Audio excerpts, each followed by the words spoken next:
We made it. I can't believe we made it all the way through the group stages. Welcome, another episode of VAR Espresso. Welcome, Leo, Daniel, and a special welcome now to Patrick, who will be joining us often, hopefully, and who another voice to the added to the scene here. Welcome, Patrick. How's it going? Yeah, brilliant. I'm not sure how much clout I'll bring as with the matches last night. I had in my head predicted the Man City Juve match to be an absolute dull fest, and then predicted a Real Madrid to sort of have one of those super off days when everybody plays badly and maybe slip up.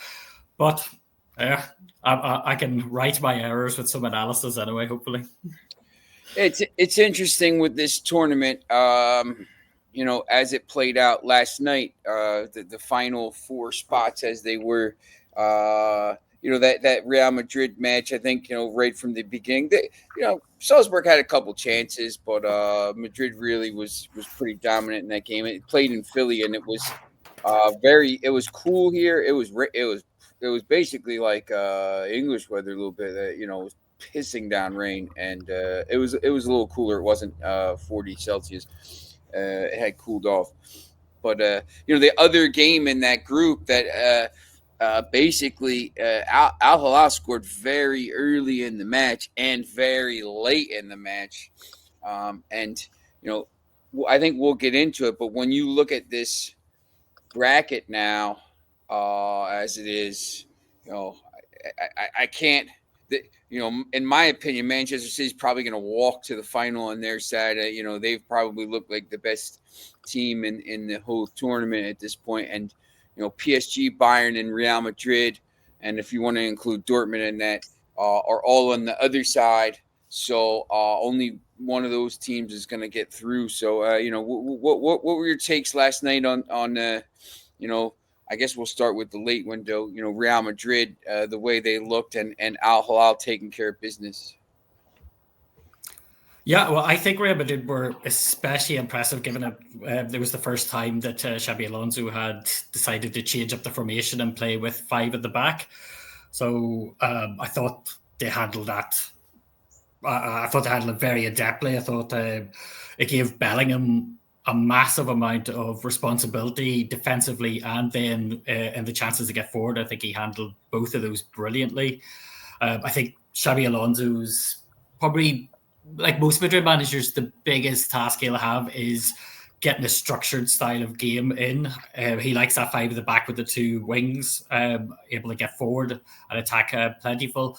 But I think he also has to manage those egos and the sort of superstars that he has. Because last year, I think anyone watching Madrid could have seen that there was a lack of organization, and players are almost running over each other, breaking position, breaking formation to sort of like get the sort of highlight moments themselves.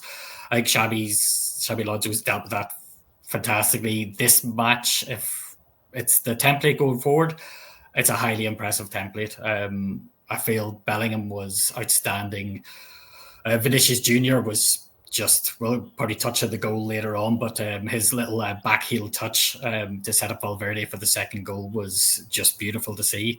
I'm sure Alonso has absolutely nothing but positives to take from that game. It's interesting, too, because, Jude Bellingham, obviously, when this tournament ends, he's going to have the shoulder surgery, and they've already announced him. It's going to be 4 or 5 months out. So he's, obviously been playing injured for a long time. So they're going to lose him.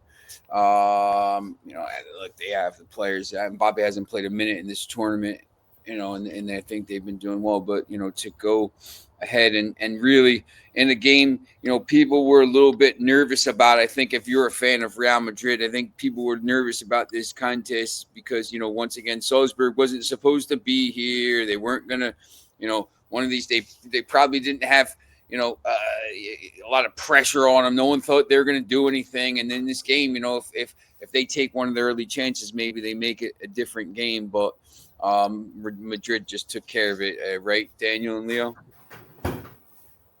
Daniel, go on. I think that's a fairly succinct summation. don't know why I'm using those words today. Yeah, I think what was particularly interesting was, like Hans was saying about the template for Madrid, because yes, as Patrick was saying, sort of lining up with a 5 at the back, but it's probably not going to be the plan, just because obviously Tchouaméni had to drop in. Obviously, they've lost Asensio because of suspension, and they still don't have Militao through injury. So, and Rudiger's been rushed back slightly, so I'm sure they're going to be being very cautious with playing him. But what you saw in midfield were Bellingham and 𝐊𝐤𝐜𝐤, who is not a central midfielder. He's more of an attacking midfielder, either number 10 or from the right, but filling in that slot. So what you saw was actually almost this taking in turns of being a more advanced player and dropping deep. And it's incredibly exciting of the possibility of, if they were to use that formation, the flexibility of that midfield, because Valverde, Bellingham, especially, are able to attack and defend very, very well. 𝐊𝐤𝐜𝐤 maybe not so much defensively, but the fact is they all have the technical ability to pass and the intelligence to take up spaces that no one else is taking up. So that could be very, very interesting moving forwards, as well as the fact that Trent Alexander-Arnold, as a right wing back, is actually very adept at coming inside, and therefore would allow someone like 𝐊𝐤𝐜𝐤 or Valverde to then go out on the right. And yes, as far as positioning goes, it would be very, very interesting. Salzburg, in regards to the match, Salzburg, even though the stats say they had as many shots as Real Madrid, the XG was way lower. They relied on long shots and not even half chances. Yeah, at no point did it feel like Salzburg were in control of the game, and at no point did it feel like they could shock Real. Real, I think, even despite the fact it took them 40 minutes to open scoring, it felt like they were always going to do it. Leo, do you agree? Yeah, I perfectly agree with what Daniel and Patrick have said since the last of this chat. A lot has been said about how Real Madrid and Alonso shaped the team. So I want to make my point on the attacking side of yesterday's game, because in the previous episodes we have been praising Juve's efficiency, and we found it again at Real Madrid yesterday. They scored 3 goals on 4 shots on target, which is quite efficient. It's 75% of the shots on target back in the back of the net. Sorry. And we can also talk about Vinicius, who have rediscovered the role of the attacking leader that had left him in the first 2 games of this competition. He was not in his best form. Yesterday he scored a goal.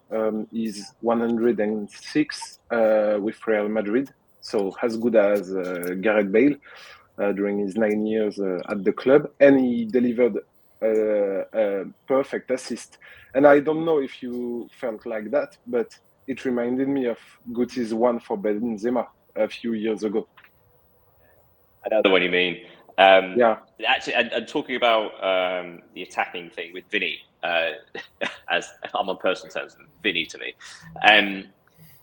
I find it particularly interesting because it reminded me of a couple of seasons ago. Obviously, before Mbappe, Real were playing sort of with a top 2 and then a number 2. So Bellingham would be that attacking midfield role going into the box, and then you'd have Vinicius Jr. and Rodrigo on the left and right. It had a similar feel to that with Vinicius Jr. sort of partnering Gonzalo Garcia up top, with Garcia peeling off to the right and Vinny Jr. being more in the centre.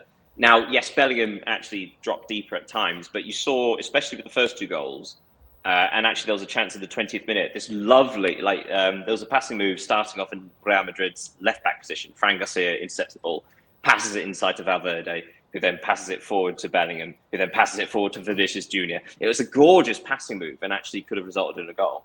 But all their best work seemed to come straight through the middle, which is slightly unusual when you think about Vinny Jr. But the passing lanes that these midfielders have created means that their pass through to the 2 strikers is dangerous. And that could be something to look forward to once we have Mbappe. I think Leo said actually about a week ago, it was your opinion that Mbappe would have to play on the right of the front 2. And it may well be the case. I mean, how else do you get Mbappe and Vinicius Jr. playing well in the same team? perhaps they both play slightly out of position. But then, getting the best out of players like Bellingham and 𝐊𝐤𝐜𝐤 in that number 10 role could be the key. Yeah. There's some breaking news in the Premier League. Substituted players are now going to be able to be interviewed on the touchline after they come off. Players, cameras will be allowed in the locker room or the dressing rooms to talk to players, and managers will be interviewed at halftime on the way to the dugout, and cameras will be allowed on the pitch after the goals to follow the players and get up close for goal celebrations. I'm ready for the dullest interviews ever. Like the amount of interviews that managers have to do already, and it's so repetitive having to do it pre-match, mid-match, post-match, and they just give the same answers. It's the same thing in over here with baseball. I mean, there's these cliches and stuff. They're trying to. I can just imagine that for the last Champions League final, when PSG were crushing Inter Milan, and when a player went off, he has to justify his performance, and it was already 5-0. How do you... DeMarco had a shocker. Imagine going out to like, hey, DeMarco, how did you feel that way? He's like, leave me alone. Yeah, or when somebody comes off, when they don't want to be substituted, and if they like kick a water bottle, and then somebody comes up and says, "So, how do you feel about how your game went? And are you happy with the substitution?" Oh my word! It could be good. It just sounds cringy, but But in Spain they do something interesting in La Liga, and I don't know if they also do it in La Liga too. But there are cameras before the games in the room for players and everything. It's interesting to see how a team prepare for a game. But to interview the substitutes, it's kind of strange. I don't know if anyone was watching, if you guys were watching the Madrid, or did you get a chance to watch the 𝐊𝐤𝐜𝐤 match last night? Extended highlights, simply because it was quite late, obviously. For on the same time, it's tough to watch the two, here. But I thought professional performance there, and I don't know, this team could be a little dangerous. I think in the next round matches are going to be interesting because obviously the first one is the two Brazilian teams tomorrow, which could be interesting, and then there's some decent, I think. Not all the favorite teams are going to go through. I think you're going to see maybe one or two, upsets somewhere, not sure where. But, once again, I think Monterrey has a decent chance. And you could read more about that today on SportsTalkUnited. But, 𝐊𝐤𝐜𝐤, I mean, just a professional performance to go through and just basically lock up their spot, right? Yeah. In my opinion, I didn't watch the game, but only the highlights and read a lot of things. But according to what we have seen from Al Hilal since there, we can maybe say that Simone Inzaghi may be in the process of turning Al Hilal into the Inter of Saudi Arabia. They are unbeaten in the competition. They only conceded one goal. I think Monterrey and PSG are the only teams to have conceded one goal also. They are capable of suffering in the game.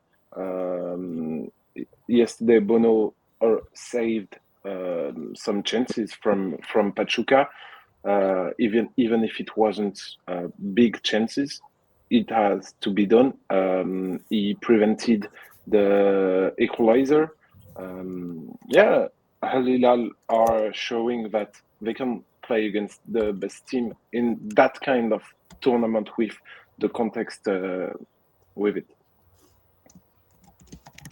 I gotta say, I slightly disagree in that Al Hilal, yes, undefeated going through. That's no small thing. I was just looking in the round of 16, 11 teams are undefeated. So it's being undefeated actually is itself is quite a difficult thing, especially there are in the bottom half, so in groups E, F, G, and H. As opposed to the big shocks for some of the favourites being knocked out, you get the second favourites being knocked out, right? So like Red Bull Salzburg were probably second favourites to go through, but 𝐊𝐤𝐜𝐿 have done a job to get rid of them. But 𝐊𝐤𝐿, they have struggled to score. As we said in the show yesterday, before today, they'd only scored 1 goal, and that was a penalty. So in 3 games, they've only scored 2 goals from open play. But my concern is, despite the fact they've only conceded once so far, they have given up a lot of chances. The fact that they've had to rely on their goalkeeper is Bono, isn't it? Not to be confused with the one with the glasses. He too. Had to rely on him a lot. And actually, if you look at the XG against 𝐊𝐿, it's not as if they're sort of defensively secure. It's not like watching like Monterrey, right? Who seem to just suffocate the ball and suffocate the play and sort of like just don't allow anybody near them. It's not like that. 𝐊𝐿 should have conceded more. But that's what happens when you have top quality players, right? They I think it was Koulibaly had a goal line clearance against Red Bull Salzburg. Bono made several world class saves in the first 2 matches. I would be concerned for them in the next round, considering they're up against Manchester City, who look like they're in the groove. For me, that's a bit of a misnomer. For me, it's a bit there are warning signs, I think, for 𝐊𝐿. Patrick, did you watch the same thing? You watched highlights basically of that match? Yes, I did. I feel that it could be moot because, as Daniel says, they're playing Man City. But I agree with Leo. They're very good at sort of structuring the ball, playing ugly when they need to be a bit more impressive against Man City. I don't think that's going to work in any way. I would say they were more impressive than Salzburg were at sort of playing the more passive side of the game. I thought Salzburg tried to do that and came undone eventually. They got tired. 𝐊𝐿 are used to the high temperatures, are used to sort of playing under stifling heat, so that the conditioning wise, their players should be up and ready for a battle. I just feel like the look of the draws completely went against them in that way with Man City because, as Daniel says, and anybody watching the match last night, they are in fine form going into this last 16, and they don't have to move as well because they're playing in Florida again. Yeah, I think. Pedro, how's it going, Pedro? Hello, good afternoon, everyone. Nice to see you guys. Hey, Pedro. Yeah, we're just getting ready to talk about the earlier games here. Manchester City. To be honest, I forget what the other game was. It was a dead rubber between Wydad Casablanca and Al Ain. Hey, good. I mean, good win for Al Ain, especially after Wydad scored 4 minutes in. But it's just Manchester City looks like Manchester City from a couple years ago. Everyone's talking about how Pep has the fire again. It's amazing what $500 million of players will do to pep up the old roster there after not winning a trophy. So look, obviously, once again, in my opinion, they walked to the final in that top half of the bracket, and they're, to me, I think they're going to win the tournament at this point. But who knows? I mean, their squad depth is deep. But once again, I mean, they spent a lot of money, so they should be expected to be winning stuff and not winning. Having a year where they don't win anything. Is it just a matter of them getting their groove back, or are they just why are they so much better this year than they were at the end of the season? And is it because Rodri is back? I mean, I know he's a huge player in the middle of the pitch for them, so maybe just because Rodri's back, who knows? Can I voice a potentially unpopular opinion? Go on. Are you adding another charge to their charges? Oh, God only knows when they'll be released. No, Leo and I were chatting last night, and he'll know my feelings on the matter. Manchester City in the second half were excellent, without doubt. There's no way to disguise that. However, there are certain things that have happened in this tournament that genuinely irritate me. So a couple of days ago, like Mamelodi Sundowns, I was saying to Leo, they had 8 minutes of stoppage time and 2 strikers on the pitch, and they didn't play. They played one long ball. They just refused to do it. It just annoyed me. And likewise in this match, I got genuinely angry at. I'm not sure if it's a tactical decision or if it was defensive error, but there was something going on in the second half, and it just infuriated me. So personally, I think the first half Juventus did really, really well. I think that was a fairly even half. Manchester City had control of the possession, but Juventus were finding these moments to break, and it was working. And in fact, I would argue that basically all of the goals Manchester City scored were Juventus errors, as opposed to Manchester City being that good. The first one, Doku down the left, there was a big mistake from Alberto Costa, who stepped up rather than dropped back, and that allowed Doku the space. And then that was compounded by Kalulu coming across. And we all know Doku's going to jump onto his right foot, and yet he sort of committed. Doku went round him too easily and scored. Still a good finish, still a good pass, but the defense made it too easy. The second goal was so stupid. I can't actually explain how their own goal was scored. It's like he took his eye off the ball. There were no Manchester City players near him. Yeah. So the fact that the Manchester City were winning 2-1 kind of baffles me. Do you know what I mean by that in the first half? I've got more to say, but I'm going to open up to the floor for the first half alone, because the first half was very different to the second half. Yeah, I agree with you when you're saying Juventus shown a terrible defensive performance yesterday. In fact, yeah, there were a lot of errors, but we cannot forget that errors are caused by the adversary. And yesterday, Manchester City played very well. I think it was, in my opinion, it was a really pleasant Manchester City side with a vertical attacking threat, which was not, which is not their, how can I say that? The thing they used to do every time. Now they got really great passes with Ryan Nate-Nouri. His assist for the Doku's goal was tremendous. We can see that players on the wings go deep, and they were found in the back of the back line of the opponents, and it was really attractive to watch. Really vertical. I really like that kind of that Manchester City side.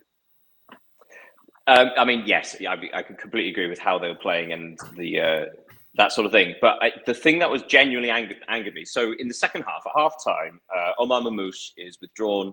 Erling Haaland is brought on. Okay, so it felt like, again, first half different to the second half, and Juventus made a couple of changes as well. But the sense playing in with a back three, it's more essential than a back four to keep a straight line when you're dropping deep, when you're coming up, because where the wing backs are, if your wing backs aren't in line with your back three, there's a fair bit of space for the opposition wingers to run into. What kept happening, and again, this is why I was messaging Leo, because I was so angry. Every single time Manchester City played the ball forward, Savona, who seemed to be man marking Haaland, was about 5 or 10 yards deeper than the other two centre backs, which meant you had this incredible thing of Savona being deeper, and then the two centre backs, and then the two wing backs. And so you had this stupid thing where Doku and Savinho, which had the free run of the wings, and when they were taken off of Foden and Cherki, it didn't get fixed. So it looked, every single time Manchester City attacked down the wings, it looked like they were overloading Juventus. But that was because they had so much space available, because the centre-back, Savona, and then he was replaced by Gatti, I think, just kept dropping, but no one else was. So that's why I was getting so infuriated, because that's a very basic error. If like one defender is dropping that far deeper than everybody else, That's just playing everybody else on side. And you saw that with goals 3, 4, and 5, in that had there been a decent defensive line, those opportunities aren't given, although 5 came from a set piece. That's a bit different, actually. So, but goals 3 and 4 are caused because one player is significantly further behind everybody else. That's my rant. I'm sorry, but yeah, it really annoyed me. No, Sean, we can't hear you. Yeah, sorry, I put it on mute because there's people walking around. Patrick, I'm going to ask you a question here. I'm going to put you on the spot on your first day here. Go for it. Because, look, I mean, this. I'm a Manchester United fan, so just know that. And look, they play great football. They're dominant. They spend a lot of money and all this stuff, and they didn't win a trophy, but like at some point, like I watch the studio shows, and everybody's talking about the city's effusive football and this and yeah, they got good play. Like they never bring this stuff. There's so much stuff surrounding this project. There's so much stuff. They've been in this. No one seems to remember that they were banned for 2 years from European football before it was overturned. So they had enough evidence to ban them and all this stuff. Like, do you? And I don't know who your team is, as who you support or whatever. So maybe you're a Manchester City fan, but I don't know.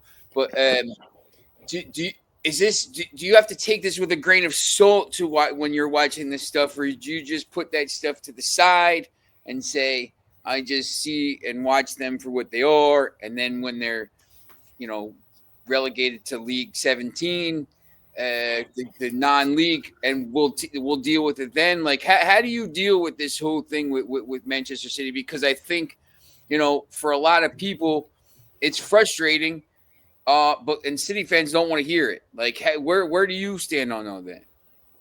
Yeah, I think it does stick in the craw of a lot of football fans that they seem to keep on finding loopholes and ways to get around the law the charges have been dropped against them or have been placed against them, and they just seem to be able to get the right lawyers and get the right actions to keep on postponing it. It was funny, you mentioned a few minutes ago before you asked me about the charges. A smaller one last week. I don't know if anybody saw this, but they were charged $1 million by the Premier League for second time. Yeah, 9 matches late, and sometimes up to I think 4 minutes. And last night, they came out a minute and a half late again. So it's like they obviously know they keep on getting away with this, so they don't care. They like 1 million drop in the ocean. It is ludicrous that they're awarded these opportunities where if a team wasn't backed financially, and maybe like a sort of team like Nottingham Forest a couple of seasons ago, they got points deducted very quickly for financial mismanagement. Everton, Leicester, all these rule breakers break rules all the time, and they flaunt the rules and they do this stuff. And I think it's the same thing. People are like, "Oh yeah, it's not a big deal. They come out late," but it's like they don't care. They just don't really care about the rule. Like the way I'm looking at it, and the way some other people, they're like, "Hey, we don't really care. We'll do what we want." Yeah, and it's the passive nature of when anybody's asked about it as well. It's sort of similar to Newcastle. They won't directly answer a question regarding it.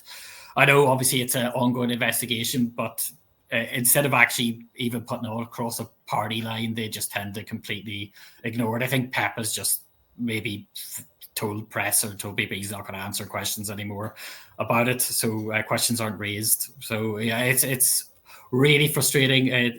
I'm a Man United fan, but I think as a football fan for the Premier League, we are a good one. But just as a football fan, I was like happy to see Man City have a miserable year last year. I don't think the Pigeons will go home to roost on this one. I think they will find a way out of it, or have to pay a minimal charge. I'm a United fan. I like taking away all the other stuff. The football they play is great, but they spend a lot of money to do it under and they spend a lot of money under this cloud of stuff. Daniel, go ahead. It's tricky talking about it. First of all, I actually agree with Patrick in regards to, I think anybody that wasn't a Manchester City fan enjoyed Manchester City's season last year. But then you feel that if there's a dominant force in any league, you want them. You want unpredictability. You want to share around. You want new winners. You want new victors. We saw that this year in a lot of competitions across Europe, how the underdogs seemed to win, which was wonderful. Regarding Manchester City, a couple of things to note. One, the difference between Nottingham Forest, Everton, Leicester getting charged is because they were charged on one thing, which was purely financial. So therefore, accounts were registered. They went over a PSR limit, but that's a number that's quite easy to show. Like, okay, there's that number you should have hit. You've missed it. Whereas Manchester City, you're trying to prove there are 4 separate category of charges. One of which is essentially proving that they deliberately misled or cheated. And another is quite interesting in that we were talking before about they'll find loopholes, they throw in like appeals, make everything difficult legally, which worked when they were banned from European competition for a couple of years. It wasn't overturned because they were found innocent. They were overturned because it was time locked. So UEFA can only investigate these things for, I think, up to 3 years or 5 years. And then in the appeal, it was found that actually the investigation period was over and therefore it's irrelevant. In this context, there is no time limit. So the 4th level of these charges is essentially digging your heels in. So hypothetically, if Manchester City were to be charged with a significant number of all the others, then all the charges of them being not being cooperative will make everything worse. However, having said that, if they're cleared of everything, then that last one is kind of irrelevant. They'll probably just get a slap on the wrist. The other thing I would say that we have to be careful of is, and this is why it feels like it's undermining English football and on another level, European football, is because the fact we don't know, right? We don't want a situation where if they are charged, we have no idea what their punishment is going to be. Do they have titles taken away? Do they get points deduction moving forwards? Do they get huge financial hit? No one knows because it's unprecedented. So us hypothetically thinking, will they be relegated? Will they do this? And we just don't know. The only thing you can compare it to are Juventus, but that was a bribery charge back in, what was it, 08, 09, something like that. The Calciopoli? Yeah, exactly. Thank you. In which they had title stripped and they were relegated, or Rangers up in Glasgow, where they were found to have breached financial rules and were basically kicked out of the league and had to start again at League Two. But there's nothing in English football to say what will happen. We don't know what if they're guilty of anything. We don't know what they will be found guilty of, what the implications are, and essentially what that means. It's all hypothetical. But the thing is, it's been hanging over our heads for so long. It's kind of too big to talk about. And I think that's why, sorry, this is a long answer, but I think that's why we all have to sort of just accept that nothing's happening currently, because the implications are too big. The implications could be irrelevant, or they could be enormous and everything in between. So there was a period when they were originally charged where everybody was talking about it for a good 2-3 weeks. And we're still in that situation of not knowing anything. So yeah, it kind of just gets to the thing of we're all just guessing based on absolutely nothing, and it kind of gets to a point where it's let's just cross that bridge when we get. And you got Leo, Leo, your team, look, your team is now League Two because of financial irregularities, and I know different kind of thing, but it's got to be frustrating. I don't know, maybe it's not, but it's got to be frustrating to see what's going on there, and then other stuff, but I don't know. Maybe maybe everyone, maybe if City fights it long enough, it'll all go away. Yeah, but the thing is with Lyon is that we knew that it could happen since a lot of time, since 6 months, to be honest. So now we are back on the wall. We are back on the wall. This morning, the first match day schedule went out by the Ligue 1, the LFP, the Professional French Football League, and Lyon were in this fixture because we don't know yet if we will play in Ligue 1 or in Ligue 2 next season. because we need to appeal. But we are waiting for as I said yesterday or 2 days ago, we are now waiting for the official notification from the DNCG, which is the French policy for financial issues. So it's kind of a blurry situation now. We don't know. We are in the expectative, and it's horrible because we all want to see our club stay in Ligue 1 and compete with PSG, OM, and everyone. But yeah, the situation is quite different than of Manchester City. All right. So, after this, Pedro, I'm going to go to you here. After this, the round of, or the group stage is over, and, we have the round of 16 looming here tomorrow. Pedro, as someone who is an expert on football wagering and stuff like this, where do you see, who would you put as the favorite now in this tournament? Earlier, I said, Manchester City has an easy side of that bracket on that top with all, Real Madrid, Bayern, and PSG on the other side, and Dortmund, if you want to include them. Who would you say is the favorite here, Pedro?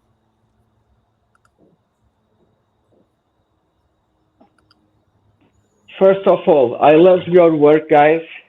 You do very well. I don't mind to stay here to listen and don't talk much. It fits me well. First, I want to say to Dan, he was right, because yesterday I was talking in Real Madrid Salzburg match, the possibility of the team finish with 5 points. I was doing my work talking about the tiebreaker rules, and then say you don't need to care about it, that Real Madrid will win easy. That's not going to happen. You absolutely right. I enjoy the match to see that beautiful drives, that goals, the magic of the players of Real Madrid. They are in another level. In the other match, I saw that the gods of soccer listened to my prayers. They gave us a spectacular match with 7 goals, and the Juventus match up. It defends the own goal. It's no sense, everything. Now, talking in a wider perspective, in a better perspective. Now we have in the. Oh, that was bad timing. Oh, you just. Pedro! I was just ready to take notes there. There he is. Go ahead. No. Just okay. I will make sure. The clubs from Europe will have an edge in the next round over the American clubs and the Asian clubs, because they have more depth, more experience, more well coached. They have the best players in the world, and they will make the difference. Okay, that's my opinion in a better perspective. But of course, the bookmakers know this. Will make the odds according this. So people who wants to play the favorites will need to take in the handicap, and what we will see if the games are close. And the dogs who are going to bark in this round, obviously always show up 1 or 2 dogs who bark in this situation. Is Benfica one of those dogs against Chelsea tomorrow, Pedro? I'm thinking that Benfica could be one of these dogs. Yes. Wow. Okay. Tomorrow, just go through. Palmeiras plays Botafogo tomorrow. Benfica plays Chelsea tomorrow. Inter plays Fluminense. PSG plays Inter on Sunday. Flamengo plays Bayern. Into Miami specifically. Inter Miami. Yes, Yeah. Inter Miami. Sorry. The other Inter, the Internazionale. Monday. So the games on Saturday and Sunday are 12 and 4 Eastern time. Figure that out where you're at. And the other games are 3 and 9 Eastern time. Inter plays Fluminense on Monday. Man City plays Al Hilal. Tuesday. Real Madrid, Juventus, Dortmund, Monterrey will be the last game of the bracket. So of the games tomorrow, Palmeiras, Botafogo, Benfica, and Chelsea. I think we'll talk a little bit more about these tomorrow as well. And Sunday, PSG, Inter Miami, Flamengo, Bayern. Of those first 4 games, which ones interest you the most? We'll start with Leo. Okay. Of course, it will be for me PSG versus Inter Miami because of the backstory between Lionel Messi and his former club. Everything hasn't been good since his departure from France. He said a lot of things. A lot has happened between both parties. It will be interesting to watch. I don't think Inter Miami will win against PSG because there are a gulf which is too big between the two clubs. But just for the context of the game, it will be interesting to watch. What about you, Patrick? I've got my eyes on Benfica Chelsea. I think that Chelsea had one of the easier groups and made very hard work of it at times. I still think they're playing with a lack of cohesion, which sort of has been their trademark over the last year, 18 months. Benfica look solid. They look like they can defend. They look like they are happy to absorb pressure and pick their points to attack. So, yeah, I'm with Pedro there. I think the Benfica dog might be barking tomorrow night. Daniel. I'm quite interested on Sundays, the second game on Sunday, Flamengo Bayern. Bayern have been the dominant side in their 3 matches, but they really did struggle against Benfica. And Flamengo have looked really impressive. I do wonder if that is a possibility for an upset. Also, just a quick question. I know it's because it's on a weekend, but also it seems unfair that there are 2 sets of matches playing midday in this heat, as opposed to, say, Manchester City, you get to play at 9 o'clock. Like that impacts the players differently, playing in the midday sun and the evening, right? That's not quite a fair trade. Yeah. It's probably going to be about the same. The heat wave broke here, so they got lucky. But I think, what going forward, obviously, because this is a dry run for the World Cup next year, if that's going to be the windows on the weekends with these games, I have to look that up because usually it is. So 12 and 4 definitely is a different. There's different. Playing tomorrow at 12 in Philadelphia for Palmeiras and Botafogo definitely is going to be warmer than playing, 9 o'clock somewhere else. If they were playing the game like last night, the game that Real Madrid mentioned in Philly, the temperature was about 70 Fahrenheit, which is, probably, 22, 23 Celsius, and it was raining, so it was a much cooler. They even had a hydration break, which they didn't really need because, it wasn't that bad, but that's going to be much different than playing even, 12 o'clock PSG Inter Miami is going to be, inside. So that doesn't matter. But Flamengo, that's inside. Maybe the 2 matches tomorrow, the 4 o'clock Bank of America Stadium in Charlotte is going to be much warmer, like you said. So that is a little bit of a disadvantage. I don't know why they're doing that. Probably for TV. I'm interested to see this game tomorrow in Philadelphia. Palmeiras and Botafogo. One of these teams is going to be in the quarterfinal with the winner of Benfica and Chelsea. So one of these teams, of Palmeiras, Botafogo, Benfica, and Chelsea, one of those teams will be in a semifinal against, Inter, Fluminense, Man City, or we'll just say Manchester City at this point.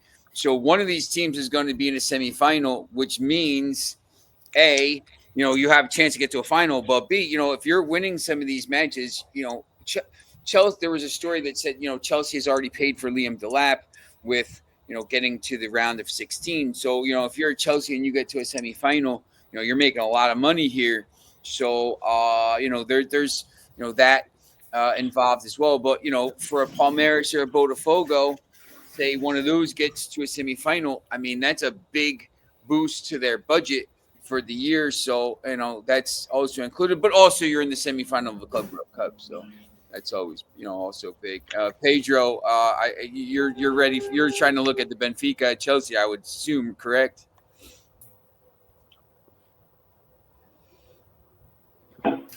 Sorry, guys, because I mute because I don't want to make noise. I'm using the keyboard also. Yeah, you're making people money, Pedro. I understand, man. You don't have to explain. No, I want to help you guys, and all my work has an handicapper. All my contents are free for everybody. So anyone who asks me directly or from the shows about sports betting advice, and I don't like to force plays and to talk about what I don't know, but if they ask me an advice or to go to a show or to comment everything, every content, everything I say it's free. I don't receive a penny. So it's normal. It's normal during the day. I'm preparing several things. That's how things work. I like to be honest with you guys. It's a pleasure to be in this group. Fantastic group. I'm trying to conciliate with other things. That's why sometimes I'm in transit. Sometimes I'm in the office or in the studio. It's how works. It's how things work with me. I like to be in the B-sides. So and I want to talk. I want to ask your opinion about the weather conditions. How can that interfere with the playoffs, with the round of 16? Because yesterday I was watching the game in Nashville, the Al-Ali game against Pachuca, and the players, the jerseys were dripping water, really, completely dripping water. And I thought, how is that possible?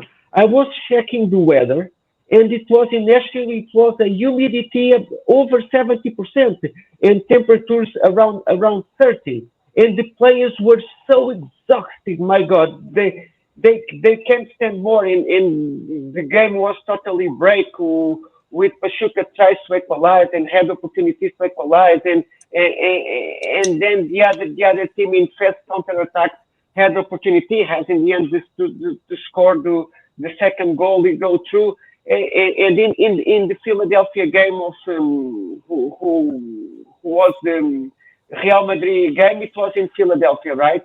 Yeah, last night it was cool and it was pouring. It was much more cool because because I didn't saw the players exhausted or completely sweating. So there's big difference between the stages who are receiving this tournament, and I think that will affect the games. The stadiums with high temperature and humidity, of course, this will affect the matches and affect the result. I think, the one thing, this was a pretty awful week for weather here. I mean, it's very, very hot. The weather is broken today or tomorrow in Philadelphia. It's supposed to be, it's going to be warm probably when it's 25, 26, warm for England, for English teams or whatever. But, it's going to be, I think, manageable, not super hot like last week. So I think this week will be much better. Obviously, the games at night during the week next week, and the games in the stadium in Mercedes and Inter Miami or Miami will be different. But I think you'll be, I think the weather will be less of a story this week. This week was just oppressive here, so but it should be less of a story. So, and we'll see. It's just any kind of just quickly we'll go through. I mean, I know Leo. We have the story coming out today about our what we thought was the best moments or surprises for that this group stage. I mean, what was your main takeaway from the group stage? It could be anything. The fan support, the whatever. I mean, what was your main thing you took away from the group stage?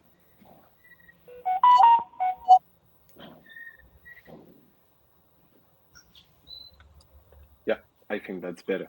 Personally, I have to note about the Brazilian team because they were just exceptional between the way they played, the supporters, the good vibes they bring to the competition. I would have loved to say South American teams, but Argentinians has deceived us on a sportive way, so it's quite complicated. And from what we have seen between Inter and River yesterday or the previous day, it was not a good image for football and for Argentinian football. Daniel, what are you thinking? Well, I'll be contributing a little bit about Auckland City. I think any team that gets beaten 10-0 in the first game comes back to essentially hold Benfica for an entire half, even though they conceded in the 6th minute of stoppage time. And yes, they went on to win 6-0. But then in the third game, to somehow find the determination and the backbone to still fight and to still, it's just for pride, isn't it? And yet, they did so well against Boca and managed to get a point, which they really shouldn't. We're talking again a semi-professional team who have been absolutely destroyed in the first match, who got well beaten in the second, and somehow found a way to get a point. And we're not just talking about, and I mentioned before, in England we have the FA Cup where you have fairly regular, let's call giant killings, but usually in those contexts that involves, say, a team like Manchester United going to a non-league ground, small dressing rooms and the pitch that's deliberately bobbly so the good players can't pass the ball. It's in those contexts the smaller team can win. This isn't this. This is equal playing for everybody. It's intense heat, and you're playing against teams that have fitness coaches and proper training for that, and yet a semi-professional side managed to get a point. Despite all of that. And apart from anything else, I also said that the fact that in this competition, I think it's something that you earn like $2.5 million just for participating. And then you get money if you win a game, but you also get money if you draw a game. So the fact that they drew a game means they get an extra, I think it's just under $1 million. Like for a semi-professional side, that is astonishing. What an achievement for such a small club. And also shuts people like me up, because at the start of the tournament, we were all talking about why the hell are they here, especially after the 10-0. Why are they here? Even though they earned the right to be there by winning the Oceania Champions League, having a semi-professional side sort of is unbalanced in this tournament. But you know what? It shuts me up. They not only do they deserve to be here, but they've earned the right to be here. They held Boca, and you know what? They got more points than 5 other teams. What about you, Patrick? Yeah, it's good. I wish I'd have went first because it looks like I'm going to be piggybacking off Daniel and Leo here. But my high point, I'll keep this short, is I can't wait to read your piece, Daniel. But it is Auckland City. It was amazing to see them, and amazing for their pocket of fans. Just to get that point on the board, especially as Daniel said, after such a harsh opening match, to reset and just play like it was attractive football at times, but just full of heart, full of determination, and I'll be keeping an eye on them from now on because I've become a little fan of theirs because of that. And the low point for me, like just to touch on what Leo said, was the Argentinian teams. I wish I could say I was surprised, but any sort of time I've dipped into Argentinian club football, like looked at bigger matches in the Argentinian leagues, there always seems to be red cards scattered around, quite ugly play. I feel that for the fan base that they brought to the tournament, the teams really let them down. So I would really hope that there's a sea change in how the Argentinian Football League and the styles of play are structured from now on, because that was pretty disgraceful. And the fans just did not get a penny's worth of what they paid for. How about Pedro? What was your biggest takeaway?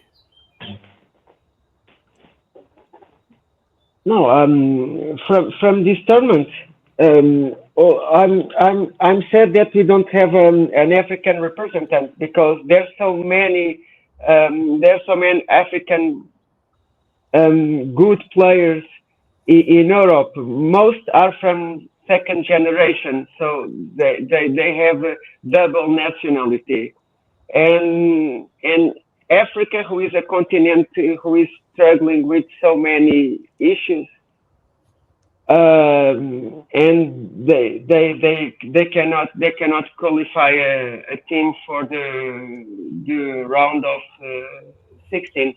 I don't know if you guys for the finish talked about.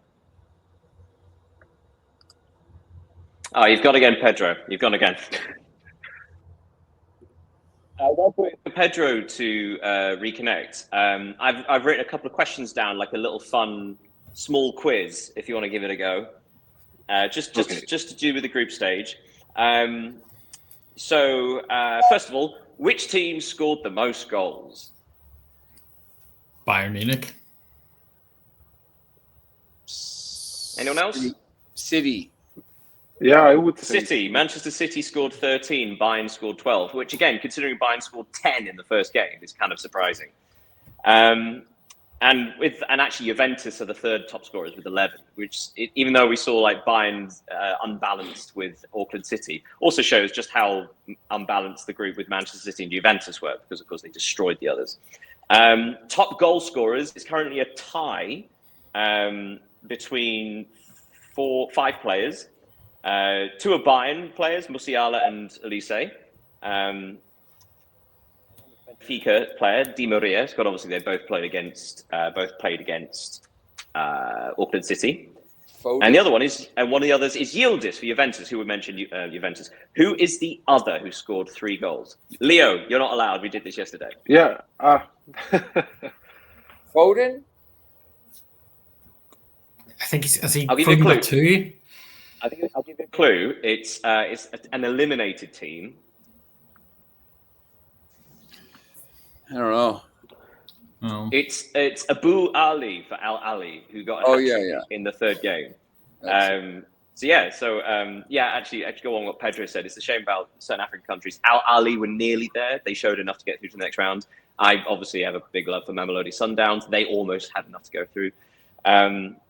Next one. Which team scored the fewest goals? Now, we mentioned Auckland City. They scored 1, technically 2, because 1 was an own goal. So there are 2 other teams that have only scored 1 goal in the tournament. Who are they?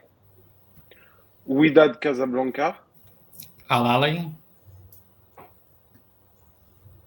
Well, it can't be Al Ali, because they scored. Abu Ali scored a hat-trick. Wydad Casablanca scored 2 goals. Because Al Ain scored 2 also. Wait. Elliot, how many? What is it? 2? How many? So just 1 goal. So 3 teams scored just a single goal. One was Seattle City. Sounders. No, they scored 2. Okay. It's another American side. Is one of them. Yeah, the FC.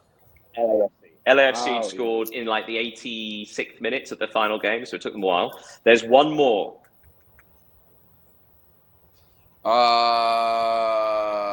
Ulsan. Atletico Madrid. It's another African side.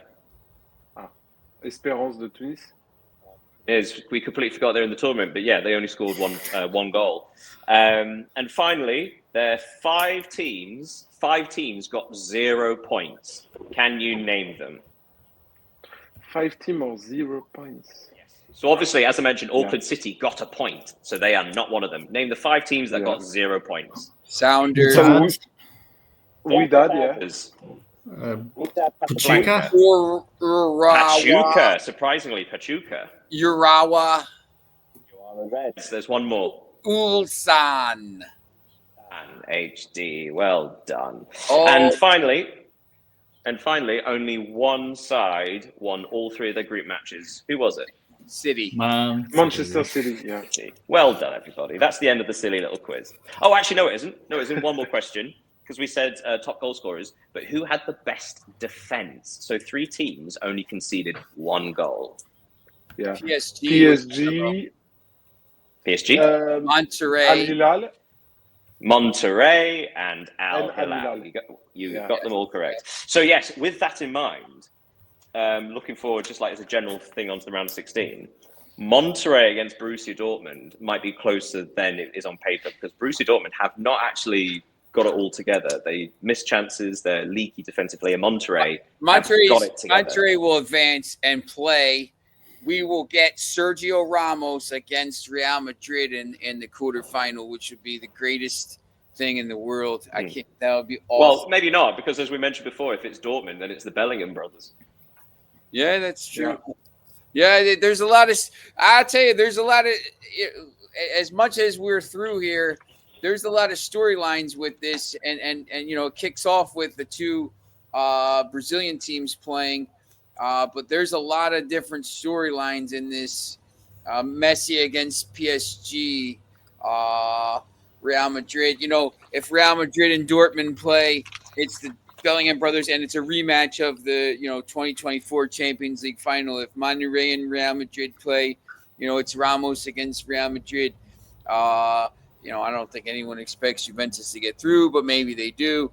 There's a lot of different, if PSG and Bayern play, it's a rematch of the 2020 Champions League final. There's a lot of different, if Inter and Manchester City get through, it's a rematch of the 2023 final. So there's a lot of these storylines that are going to come out here in the next couple days, and the next, into the quarterfinals, semifinals, and finals. And, when we stand, maybe we're going to see some teams, there's going to be some decent teams that don't make it into the semifinals. One of PSG and Bayern won't make it there. So, I think there's a lot of stuff coming up. That's go ahead. Oh yeah, I was just going to say it's going to be very intriguing. Just to add a bit of extra onto the Juventus match, obviously playing Real Madrid.